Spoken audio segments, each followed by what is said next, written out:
오늘도 말씀을 들을 때 성령님께서 여러분 마음을 움직이고 성령님의 큰 역사가 이 성전에 가득하게 되기를 예수님 이름으로 축원합니다. 1950년 6월 25일 주일 새벽에 동족에 전쟁이 일어난 날입니다. 동족 간의 전쟁이라 하여6.25 동란이다, 그렇게 사람들이 부릅니다. 6.25 동란이 일어난 지 지금으로부터 벌써 71년이 지나갔습니다. 우리가 초등학교에 다닐 때 6.25가 되면은 불렀던 노래가 있죠. 여러분들이 불렀습니까? 지금 청년들, 학생들은 이 노래를 잘 모를지도 몰라요. 6.25 노래라고 다 교장 선생님 앞에서 줄을 지어가지고 운동장에서 이 6.25 노래를 불렀습니다. 어떻게 되죠? 이제 부르시는 분들은 많이 불렀죠. 그죠? 다 익혀. 잊으랴 어찌 우리 나를 적극의 원수들이 짓밟아오던 나를 맨지먹 붉은 피로 원수를 막아내어 발을 굴러 땅을 치며 의분했던 나를 이제야 갚으리. 오늘 다 부르면 안 되고 이거.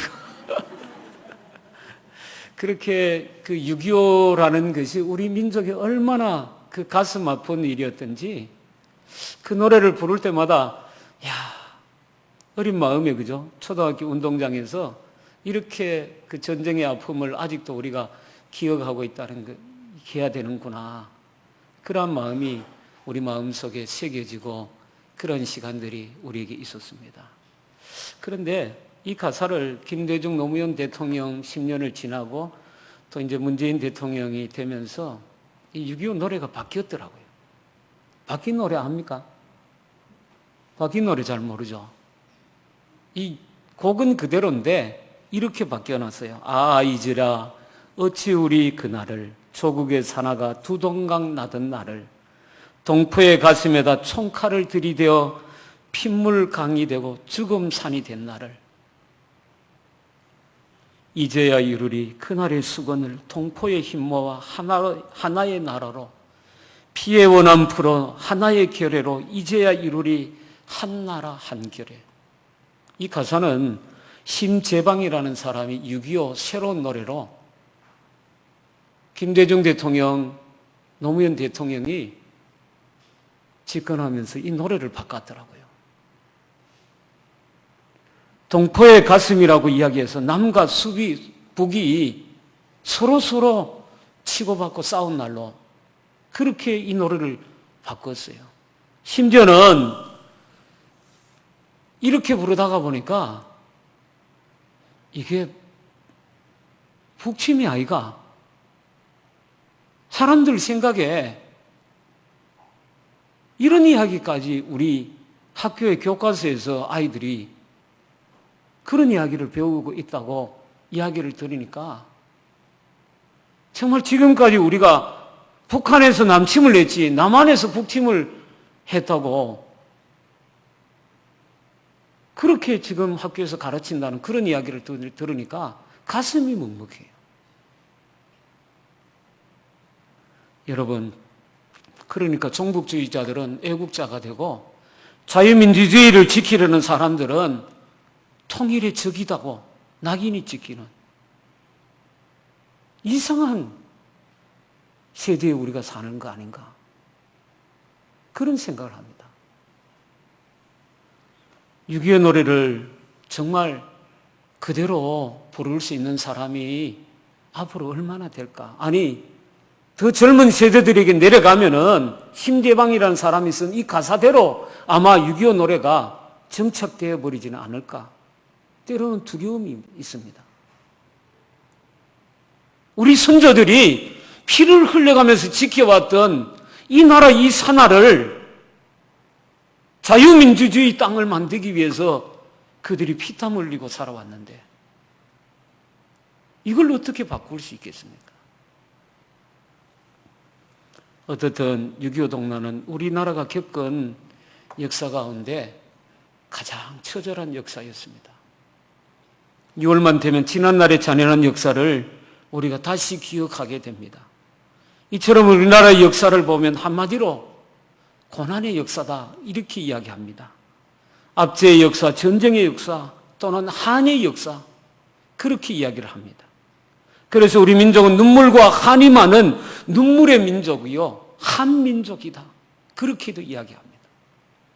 춤도 한풀이, 춤이 전통춤이 한풀이 춤이 전통춤입니다. 주제가 눈물인 노래 얼마나 많습니까? 미아리 눈물고개, 울고 넘던 박달재, 울어라 열풍아 얼마나 울었던가, 동백꽃 아가씨, 수많은 노래들이 눈물로 우리 민족의 한을 달래는 그러한 노래들이 우리 민족의 가슴 속에 가득하게 남아있는 것 같습니다. 여러분, 한 사회의 문화와는 그 사회의 역사와 환경, 살아온 과정이 어우러져서 이루어지게 됩니다. 우리의 역사가 고난과 압제의 역사이기에 바로 이 눈물은 우리 민족의 어떻게 보면 하나의 역사이자 문화가 된 것 같은, 그게 우리 민족의 역사구나 그렇게 생각되어집니다. 그런데 오늘 본문에 보면 또 다른 눈물이 나옵니다. 이 눈물은 바로 느헤미야의 눈물이었습니다. 느헤미야는 바벨론의 포로로 잡혀갔던 사람입니다. 그런데 노예로 잡혀갔던 그가 얼마나 출세했는지 왕궁에서 왕의 술 시중을 드는 관원이 되기까지 출세를 합니다. 당시 왕의 술 시중을 드는 술 관원은 그 자리가 얼마나 중요한 자리였던지 왕의 가장 신임을 받는 사람이 아니고는 그 자리에 앉을 수가 없었습니다. 왜냐하면 왕의 목숨을 책임지는 사람입니다. 수많은 사람들이 왕을 시해하고 독살을 하려는 그 정치 권력 다툼 속에서 왕이 자기를 지키는 최후 수단이 어떻게 보면 술 시중을 하는 그 관리를 통해서 자기를 지키는 겁니다. 유다 나라에서 포로되어 온 자로서 어떻게 보면 최고의 출세한 사람이 느헤미야였습니다. 당연히 안락한 삶이 그에게 주어졌을 것입니다. 보통 사람들은 이렇게 성공하면 평안한 삶을 누리는 것을 그것으로 만족하고 내가 이렇게 살게 된 걸 축복이구나 거기로 끝날 것입니다. 그런데 느헤미야는 얼마나 너무너무 달랐습니다. 오늘의 평안으로 만족할 수가 없었습니다. 그에게는 또 다른 고민이 있었는데 자기 민족 이스라엘 나라를 향한 고민과 근심과 걱정이 있었습니다. 그는 나를 넘어 너를 생각하고 우리를 넘어 나라와 민족을 생각하고 더 나아가 이 시대를 향한 하나님의 뜻이 무엇인가를 생각하는 사람이었다는 말입니다. 그래서 그는 남의 나라에서 성공했지만 언제나 자기의 조국을 그리워함으로 삶의 갈증을 안고 살아가고 있었습니다. 이렇게 살아가는 그에게 어느 날 예루살렘에서 온 사촌 형제였던 하나니가 예루살렘의 소식을 전해왔습니다. 그 소식이 무엇이었습니까? 나라는 바벨론에 의해서 온 나라가 다 짓밟히고 예루살렘의 성벽은 다 무너져 버리고 성전이 불타고 성전 안에 있던 모든 기구들이 다 빼앗겨서 금은 보물들이 다 도난을 당해버렸다는 겁니다. 그런데다가 수많은 사람들이 붙잡혀가고 심지어는 이제는 이스라엘이라는 나라 자체도 이제는 흔적도 없이 사라져버린 그런 안타까움을 전해온 것입니다. 여러분, 대부분의 사람들은 이렇게 생각할지도 모릅니다. 야, 내 그때 빨리 와서 다행이다. 그때 내가 노예로 빨리 잡혀와가지고 여기 왕궁에서 출세하고 이렇게 평안하게 사니까 다행 아니가? 이렇게 생각하겠죠. 1960년대 우리나라 6.25 전쟁이 끝나고 난 다음에 미국으로 이민을 수많은 사람들이 갔습니다. 능력이 있는 사람들이 갔겠죠. 한인들이 모여서 LA 한인타운을 건설하고 거기에서 같이 교회를 세우고, 우리나라 사람들이 우리나라 목사님을 모시고 자기들끼리 예배를 드립니다. 그런데 한 분이 주일날 강단에서 이렇게 기도했다고 합니다. 하나님 아버지 감사합니다. 전쟁이 상존하는 지옥과 같은 한국 땅을 떠나서 천국과 같은 이 미국 땅에 살 수 있게 해주셔서 감사합니다.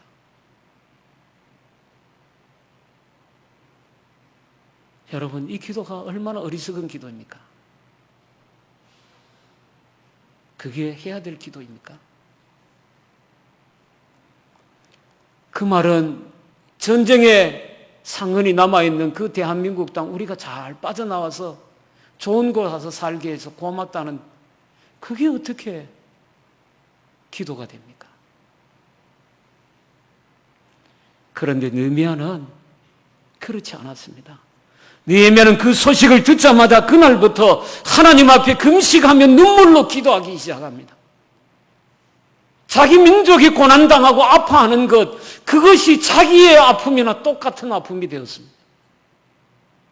그래서 아닥사스다 왕궁이 그 안에 화려한 금은보화 누리며 최고의 술관원으로 살아도 그는, 그의 마음속의 고통은 자기 민족의 소식을 듣는 순간부터 금식하며 무릎 꿇고 기도하기 시작합니다. 어느 날 아닥사스다 왕이 느헤미야를 보고 이렇게 말하죠. 야, 네 얼굴이 왜 그래 수척하냐? 내 몸이 병이 없는 것을 내가 아는데 네 얼굴이 왜 그렇게 상하였느냐? 느헤미야가 이렇게 말합니다. 내 나라가 성벽이 무너지고 내 백성이 탄식하며 눈물을 흘리고 살고 있는데 내가 어찌 여기에서 잘 먹고 잘 살고 평안히 쉴 수 있습니까? 내가 금식하고 나는 기도하고 있는 중에 있습니다. 이 말을 들었던 아닥사스다 왕이 어떤 생각을 했을 것 같아요? 저는 그런 생각을 했습니다. 아닥사스다 왕이 이런 생각을 했을 것 같아요. 야, 내게 저런 귀한 신하가, 그것도 이방 땅에서 온 그 노예로 왔던 사람이 저런 마음으로 탄식하고 자기 나라를 저렇게 귀하게 여기는 사람이구나. 감동이 받은 것 같아요. 그래서 느헤미야에게 아닥사스다 왕이 하는 말이 이겁니다. 뭐라고 하죠? 내가 너에게 무엇을 도와주면 되겠느냐? 그래서 그 말을 들었던 느헤미야가 이렇게 말하고, 제게 휴가를 좀 주십시오. 그러면 내가 고국에 돌아가 탄식하는 내 백성을 위로하고 무너진 성벽을 다시 세우고, 그리고 제가 다시 돌아오겠습니다. 여러분, 정말 마음으로 원하고 진정성이 있는 곳에 하나님이 길을 열어주시는 줄로 믿습니다. 하나님의 방법이 거기에 있습니다. 믿음으로 금식하며 기도했던 느헤미야의 마음을 하나님이 기쁘게 받으셔서 아닥사스다 왕의 그 마음까지도 감동시키셔서 내가 너에게 무엇을 도와주랴, 그렇게 감동하게 하나님이 역사하신 줄로 믿으시기 바랍니다. 그래서 느헤미야는 아닥사스다 왕의 허락을 받아서 예루살렘으로 돌아와서 52일 만에 예루살렘의 성벽을 그 백성들하고 완전히 다시 세우게 됩니다. 여러분, 하나님의 역사인 줄로 믿습니다. 하나님이 도와주셨습니다.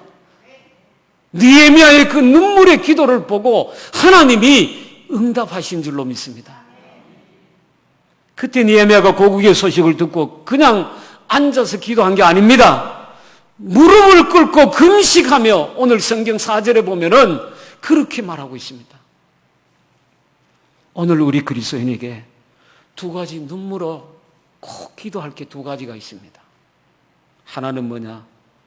우리 나라를 위해서 기도하는 겁니다. 모든 그리스도인은 내 나라의 건강을 위해서 나라가 안정되고 평안하기를 기도해야 됩니다. 그게 우리 그리스도인이 해야 될 첫 번째 기도입니다. 여러분들이 매일 이 성전에 들어올 때마다 이 대한민국, 이 나라를 위해서 믿음으로 기도하는 성도들이 되기를 축원합니다. 더 이상 이 땅에 전쟁이 없고 정말로 자유민주주의를 바르게 지켜내서 이 땅에 하나님의 나라가 정착되도록 믿음으로 기도하시기를 축원합니다. 두 번째는 이 민족이 구원받고 복음화되게 해 주십시오. 여러분의 믿음의 기도가 되기를 축원합니다. 이 두 가지 주제는 그리스도인이 매일매일 하나님 앞에 기도해야 될 제목입니다. 애국하는데 반드시 총칼로만 하는 게 아닙니다. 우리 그리스도인들이 애국할 수 있는 가장 좋은 방법이 바로 여러분의 무릎입니다. 여러분의 기도의 손입니다. 6.25 전쟁을 기념하는 주일에 우리가 느헤미야의 그 믿음의 애국의 기도, 그 통해서 우리가 어떤 기도를 해야 되느냐 보려고 합니다. 우리 믿음의 사람들은 무릎을 이 나라와 이 민족을 위해 내어 놓아야 됩니다. 일본의 압제 36년 동안 얼마나 많은 사람들이 이 압제에서 벗어나게 해달라고 하나님 앞에 부르짖어 기도했습니다. 6.25 전쟁 3년 동안 얼마나 많은 사람들이 무릎을 꿇고 눈물로 기도했습니다.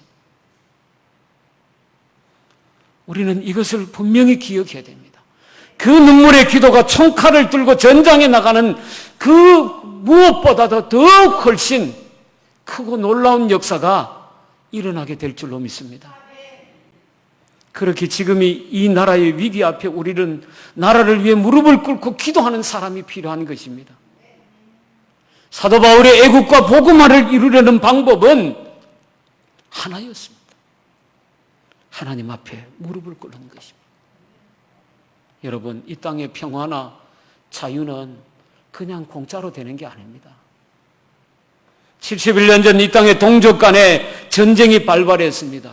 우리 민족끼리 싸우는 6.25 전쟁은 이 땅에 발발했지만 그 전쟁은 우리나라만의 전쟁이 아니었습니다. 전 세계가 동참했지 않습니까? 소련을 등에 업고 남한 땅을 붉은 공산주의 나라로 만들려고 전쟁을 일으킨 북한은 3일 만에 수도 서울을 점령했습니다. 부산과 대구만 남았던 대한민국을 도우기 위해서 유엔의 16개 나라가 대한민국 이 전쟁에 참여했고 50여 개국이 물품을 보내고 6.25 전쟁에 참여했습니다.